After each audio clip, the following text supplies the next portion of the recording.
We've had a record stock market that's at all-time highs. We've got unemployment numbers that have precipitously come down. Revenue in the state of California is still pretty much at all-time highs. And I appreciate the cautious approach to budgeting. One of the big concerns for me is our pension liabilities that approximate $270 billion or so. And recently we saw the discount rate forecast come down, which means that local governments and the state of California are going to get a bill from PERS. And I share some of the same concerns as my colleague, Senator Roth from Riverside County, having sat on the Riverside County Board of Supervisors during the economic crisis, where we saw basically 25% of our discretionary income just kind of evaporate overnight. The legislature has passed bills in the past that has dictated what can be invested in and what can't be invested in, and I think that that's probably had a significant effect on the income that PERS makes that would allow them to become more solvent and lower that debt. What is your feeling?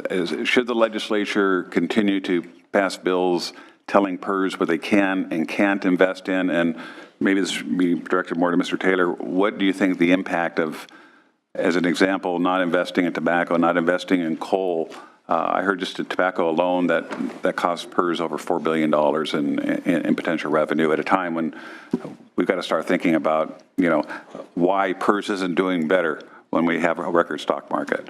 Yeah, I think there have been cases when, your policy choices, by restricting what they can do, will result in lower returns, and you may feel like that's worth it, but you need to be cognizant of that. Why don't I let Mr. Cisney, who's much more of an expert on this than I, respond to, though, what that means going forward. Thank you.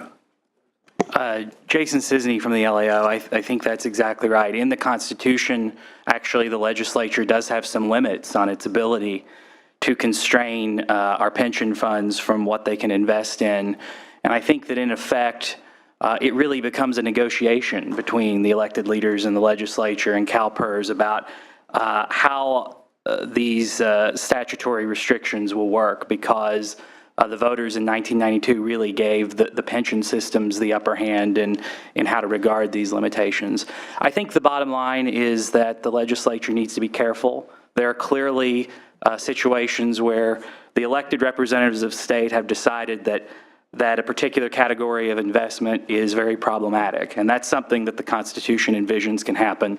But really, it gets into talking with CalPERS and CalSTRS, as well as other pension systems, about, well, if the state wants to move in that direction, how can we best achieve that policy goal while at the same time limiting the effects on the pension funds? So would you say that the motive behind the crafters of our Constitution were that the legislature should not really be the tail wagging the dog of our PERS agencies and looking for the best returns we possibly can?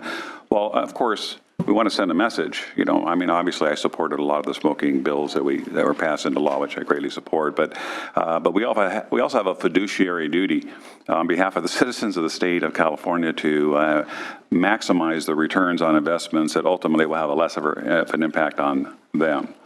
So I think there is that tension, and that in each case of those types of legislation, really it's kind of a separate story about how the legislature and the pension systems sort of balance that tension. Okay, thank you. Then I'll just move to I got a few questions, Madam Chair, if you don't mind. The other one is I've been a very strong advocate of increasing our Medi-Cal fees. We're putting more people into the Medi-Cal system, and in Riverside County, and I'm sure it's problematic in other areas of the state, it's very difficult to find physicians or dentists that are willing to take probably the lowest type of fee, this Medi-Cal fee that we have in comparison to other states with their fees, which certainly impacts our emergency rooms, which are much higher rates. And then we have the new tobacco tax that is going to create significant funds for the state of California, and I see it at least in the governor's budget, more as a backfill to our budget issues. And I see no movement towards enhancing those fees so that the most vulnerable of our populations are going to get the health care that they need and deserve. Can the administration talk about when and if we'll see a realistic Medi-Cal fee increase so that we can truly have a functioning healthcare apparatus within the state of California? Absolutely, Senator. I would say that we don't view it as a backfill. We view the use of the Prop 56 funds as the ability to fund new growth within the program. To the question of, rates in general, I would just note, as I've said kind of throughout the budget, I mean, we really tried to bring ourselves back into balance, build up the reserve. We really don't have any new proposals or new ongoing spending commitments. Really, the only areas of growth that you see, I mean, year over year expenditures are relatively flat, actually, between budget year and our proposal. The areas of growth you really see are within Proposition 98 and in higher education. And of course, that doesn't account for some of the more recent investments that we've made that we're continuing to fund, including the maximum family grant, the earned income tax credit, and of course, minimum wage. Thank you for that. I hope that through the deliberative process through the year that we can talk more about increasing those Medi-Cal fees for these providers so we can continue a realistic safety net for people that really deserve and need those the services.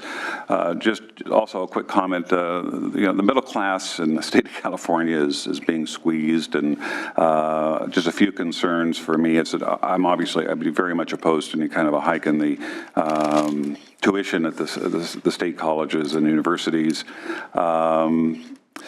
Also, I'm a strong advocate for career education within our K through 12, and I noticed that in the budget you've decreased that by $100 million. I think that's short-sighted. I think we need to keep that investment so these kids that may not have a desire to go to college may be able to find a trade to keep themselves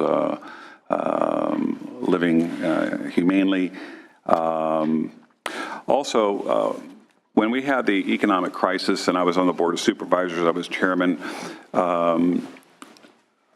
we definitely had a revenue problem, and we had spending problems. Our revenue evaporated, our ongoing expenses were continuing, and so we adopted a program called SCRAPE, Save County Against Preventable Expenditures, and I brought in all 57 department heads in the county. I said, I want you to tell me how we can decrease our expenditures in your department. And as a result of doing that, we saved over $300 million in expenditures, not just in that fiscal year, but in a few years out.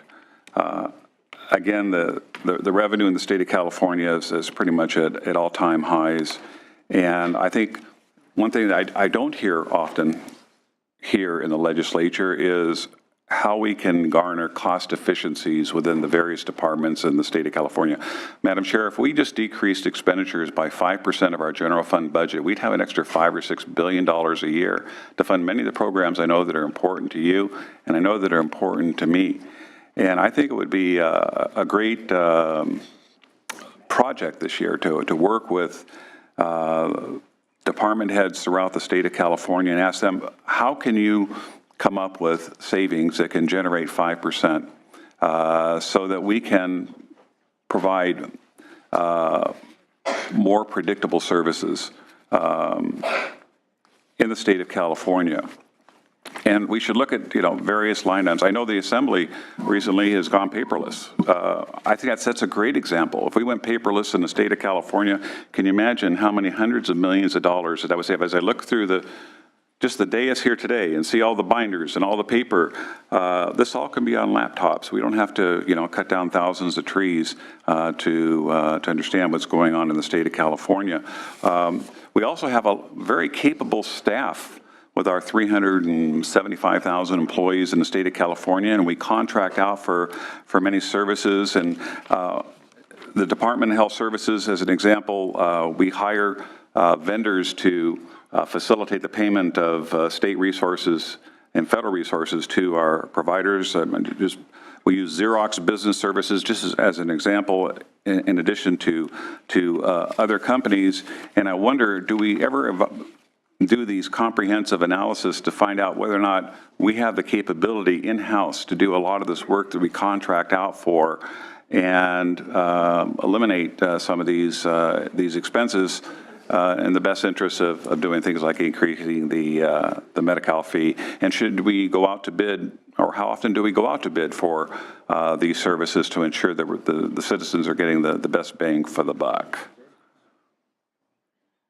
That's great. If you both would answer that, I'd appreciate that.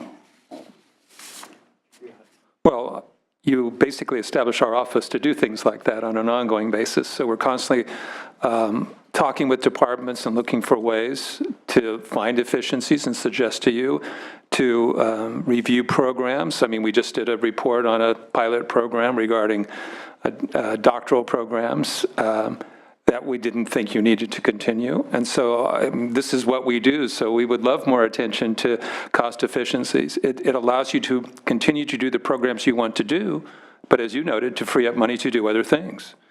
So, that's what the budget subcommittee process should be. And to be honest, I think it has weakened over the years in my time. And I'd love to see the subcommittees, focus on certain issues. Other members have brought up suggestions about how you might focus on certain departments that are problematic. I'm not a strong believer in zero-based budgeting just because you got to be really serious about doing it. But the principle behind it, which is we're going to take a more thorough review. We're not just going to sort of look and assume you're going to continue to do things the way you do it. We're going to take a hard look at certain departments or certain programs. I've always thought it should be a key part of the subcommittee process or the policy committees. So I'd love to see us have a stronger sort of review of our existing programs, because I think we could find savings that could be redirected towards higher purposes. Has there ever been a program in the state of California that challenges the department heads to come up with a savings, and the state of California will actually provide an incentive saying to that department, whatever savings that you discover for the citizens of the state of California, we're going to allow you a 20% of that savings to go back into your budget? Have we ever done that before? I know there's been talk about those things, and I think a problem that you can have with that is the department may want to spend those savings differently from the way you might want to spend those savings.